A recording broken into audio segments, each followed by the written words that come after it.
যারা Gixxer bike use করেন, হ্যাঁ জিক্সারের যে কোনো বাইকের টায়ারটা ভালো গ্রিপ করবে রাস্তার সাথে, তখন পড়ে যাওয়ার চান্স কম থাকবে এবং ব্রেকিং ভালো পাবেন, হাই স্পিড স্টেবিলিটি, তারপরে ওভারঅল কর্নারিং করে ভালো একটা মজা পাবেন।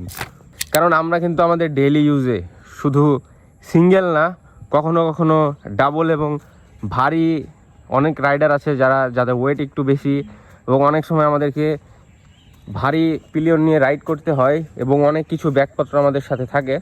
তো এই এয়ার প্রেশারটা কিন্তু সিঙ্গেলের জন্য ঠিক আছে, এটা হচ্ছে আমার মতামত। তো ভিডিওটা দেখতে থাকেন, আমি আপনাদের কনফিউশন দূর করে দেবো। আর আমি আমার বাইকের যে এয়ার প্রেশার এটা কতটুকু রাখি এটা আপনাদের সাথে তো অবশ্যই শেয়ার করবো, এবং কতটুকু টায়ার প্রেশার রাখলে সব থেকে ভালো হয়।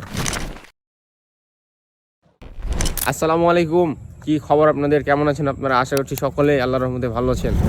আজকের এই ভিডিওতে আমি আপনাদেরকে, যারা জিক্সার বাইক ইউজ করেন, হ্যাঁ জিক্সারের যে কোনো bike, Suzuki Gixxer monotone, Suzuki Gixxer naked version, Suzuki Gixxer SF, জিক্সারের যে কোনো বাইক আপনারা ইউজ করে থাকেন না কেন, আজকের এই ভিডিওটা আপনার অনেক হেল্পে আসবে। আজকের এই ভিডিওটা দেখলে আপনি অনেক উপকৃত হতে পারবেন। কারণ আজকের এই ভিডিওতে আমি আপনাদের সাথে শেয়ার করব যে এই জিক্সার বাইকের যে টায়ার, হ্যাঁ এই টায়ারে আমাদের কতটুকু টায়ার প্রেশার রাখা উচিত। আপনারা সকলে জানেন যে জিক্সার বাইকে রিকমেন্ড করা থাকে যে ফ্রন্ট যে টায়ার সেটাতে এয়ার প্রেশার থাকবে হচ্ছে 29, এবং পেছনের যে টায়ার সেটাতে টায়ার প্রেশার থাকবে হচ্ছে 33।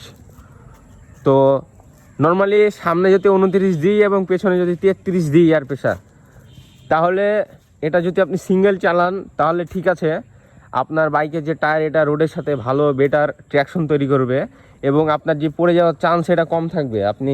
আপনার বাইকের টায়ারটা ভালো গ্রিপ করবে রাস্তার সাথে, তখন পড়ে যাওয়ার চান্স কম থাকবে এবং ব্রেকিং ভালো পাবেন, হাই স্পিড স্টেবিলিটি, তারপরে ওভারঅল কর্নারিং করে ভালো একটা মজা পাবেন।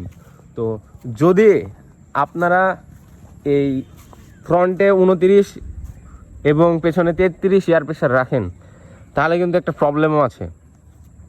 কারণ আমরা কিন্তু আমাদের ডেইলি ইউজে শুধু সিঙ্গেল না, কখনো কখনো ডাবল এবং ভারী অনেক রাইডার আছে যাদের ওয়েট একটু বেশি, এবং অনেক সময় আমাদেরকে ভারী পিলিয়ন নিয়ে রাইড করতে হয় এবং অনেক কিছু ব্যাগপত্র আমাদের সাথে থাকে।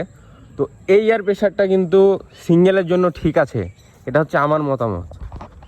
তো ভিডিওটা দেখতে থাকেন, আমি আপনাদের কনফিউশন দূর করে দেবো। আর আমি আমার বাইকের যে এয়ার প্রেশার এটা কতটুকু রাখি এটা আপনাদের সাথে তো অবশ্যই শেয়ার করবো, এবং কোনটা কতটুকু টায়ার প্রেশার রাখলে সব থেকে ভালো হয় এটাই মূলত আপনাদেরকে বোঝাবো। ভিডিওটা দেখতে থাকেন, আমি আপনাদের সাথে আলোচনা করি। মূলত আমি আমার বাইকের ফ্রন্টে যে এয়ার প্রেশার সেটা এক সময় আমার একটা অভিজ্ঞতা আছে, সেটা হচ্ছে আমি গিয়েছিলাম আপনার একটা মোটরসাইকেল মেকানিকের কাছে, গ্যারেজে গেছিলাম। সেখানে বলছিলাম যে একটু এয়ার প্রেশারটা চেক করেন। তো চেক করার পরে উনি ওনার ইচ্ছা মতো এয়ার প্রেশার দিয়ে দিয়েছে, সামনে দিয়ে দিয়েছে 40, পিছনে দিয়ে দিয়েছে 50। তারপরে তো যখন একটু ভাঙ্গা রাস্তাতে যাচ্ছিলাম এবং রাস্তাতে বাইক চালাচ্ছিলাম, খুব একটা কিছু বুঝতে পারিনি, কিন্তু যখন আমি ভাঙ্গা রাস্তাতে যাই তখন দেখছি বাইক অতিরিক্ত লাফাচ্ছে, টায়ার অতিরিক্ত শক্ত মনে হচ্ছে। তারপরে একবার সার্ভিস করতে নিয়ে গেছিলাম।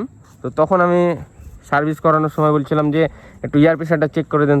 তো তখন তারা এয়ার প্রেশার চেক করতে যায়, হাওয়া দেওয়ার পরিবর্তে হাওয়া কমায় দিল, বললো যে আপনার বাইকের টায়ারে তো হাওয়া ঠিক নাই। তো কেন ঠিক নাই? বলছে আপনার সামনে তো 40 হাওয়া আছে এবং পেছনে তো প্রায় 45-এর কাছাকাছি হাওয়া আছে, সামনে রাখবেন 29, পেছনে রাখবেন হচ্ছে 33।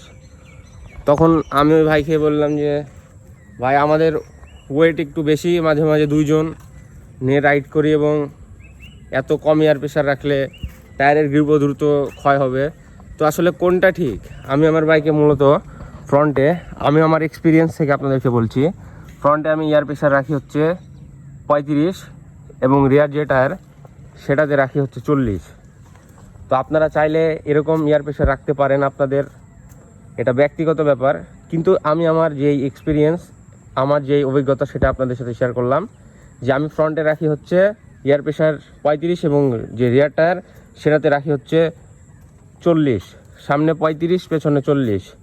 এটা রেখে আমি দুইজন মাঝে মাঝে 3 জন নিয়ে রাইড করা হয়, খুব কম, মানে এলাকার ভিতরে খুব মানে একান্তই প্রয়োজন ছাড়া 3 জন বাইকে নেওয়া নিই না, কারণ এটা বাইকের ইঞ্জিনের জন্য ক্ষতিকর এবং আপনারা জানেন যে এটা একটা ট্রাফিক আইনের বাইরে, এটার কারণে মামলা দেয়। তো আপনারা 3 জন নিয়ে বাইক রাইড করবেন না। আমি মাঝে মাঝে এলাকার মধ্যে রাইড করা হয়, তো সেই ক্ষেত্রে আমাদের বাইকের ফ্রন্টে যদি 29 এবং পেছনে 33 এয়ার প্রেশার থাকে, দ্রুত টায়ারের গ্রিপ শেষ হবে, টায়ার দ্রুত ক্ষয় হবে এবং যখন আমরা 2 জন নিয়ে অথবা ভারী পিলিয়ন ভারী ব্যাগপত্র নিয়ে বাইক রাইড করব, তখন টায়ারের গ্রিপ দ্রুত ক্ষয় হবে এবং হচ্ছে আপনার দ্রুত টায়ার চেঞ্জ করার প্রয়োজন হতে পারে।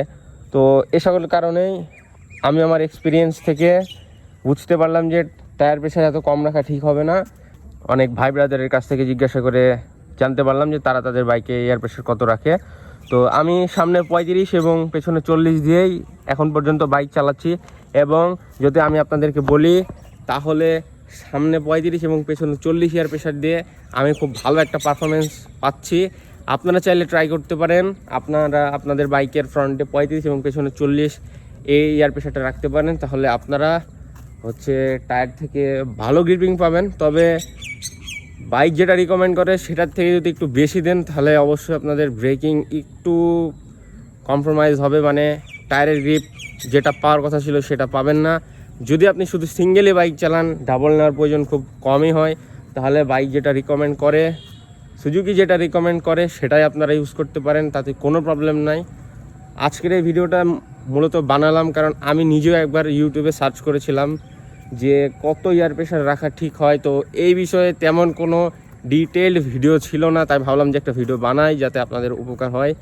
তো আশা করছি ভিডিওটা থেকে আপনি অনেক উপকৃত হতে পেরেছেন। যদি ভিডিওটা ভালো লেগে থাকে অবশ্যই ভিডিওতে একটা লাইক করে দিন, আর চ্যানেলে নতুন হয়ে থাকলে মাস্ট বি চ্যানেলটা সাবস্ক্রাইব করে রাখবেন। সকলকে অসংখ্য ধন্যবাদ ভিডিওটি সম্পূর্ণ দেখার জন্য। তো আপনাদের সাথে দেখা হচ্ছে পরবর্তী কোনো এক নেক্সট ভিডিওতে।